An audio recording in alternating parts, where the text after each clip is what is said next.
की कहानी मेहमान ने किया परेशान। विकास अपनी पत्नी डॉली और अपनी माँ के साथ रहता था। गर्मियों की छुट्टी में विकास के चाचा चाची अपने बेटे मोनू के साथ उनके घर रहने आए। घर आते ही चाचा जी विकास से बोले कि यहाँ तो बहुत गर्मी है, घर में कोई एसी नहीं है क्या? विकास की माँ ने बोला, भाई साहब, अभी कुछ दिन पहले ही विकास ने अपने कमरे में एसी लगवाया है। यह सुनते ही चाचा जी अपने बेटे से बोले कि सारा सामान विकास के कमरे में ले चलो। विकास और उसकी पत्नी डॉली चुप रहे, क्योंकि उन्होंने सोचा कि कुछ दिनों की तो बात है।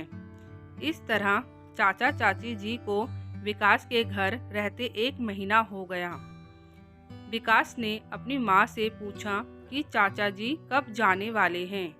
हम कब तक ऐसे ही हॉल में सोकर अपना गुजारा करेंगे? विकास की माँ बोली, बेटा, रिश्तेदारी का मामला है, हम कुछ कह भी तो नहीं सकते। विकास की पत्नी डॉली बोली, वह सब तो ठीक है, लेकिन उनका छोटा लड़का मोनू सारा दिन घर में उधम करता रहता है। कल तो उसने हमारा नया टीवी तोड़ दिया। विकास ने बोला, तुम मुझे अब बता रही हो? माँ जी ने आपको बताने से मना किया था, क्योंकि आप बहुत गुस्सा करते।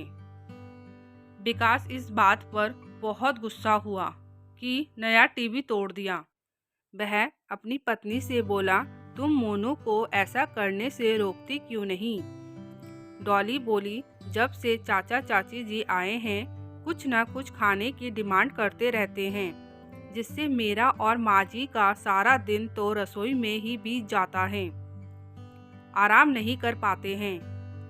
विकास ने कहा कि मैं अभी जाकर चाचा जी से पूछता हूँ कि वह आखिर कब जाएंगे।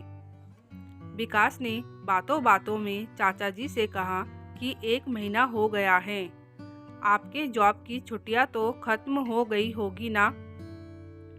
चाचा जी बोले, मैंने जॉब छोड़ दी, अब तो मैं बिजनेस करने का सोच रहा हूँ, और अब मैं इस शहर में कुछ बिजनेस खोलने की सोच रहा हूँ। पहले इस शहर को अच्छे से समझ लूँ, जिसमें 2 से 3 महीने तो लग ही जाएंगे। ये सुनकर विकास समझ गया कि चाचा जी अभी जाने वाले नहीं हैं। उसने यह बात अपनी पत्नी और माँ को बताई। डॉली बोली, जब घी सीधी उंगली से नहीं निकलता तो उंगली टेढ़ी करनी पड़ती है। इनके साथ भी कुछ ऐसा ही करना होगा। आप यह काम अब मुझ पर छोड़ दीजिए। उसी रात चाचा और चाची जी छत पर थे। तभी उनका लड़का मोनू चिल्लाता हुआ उनके पास गया और बोला कि मैंने अभी एक भूत को देखा है। तभी एक भूत वहां आ गई और चाचा और चाची जी को डराने लग गई।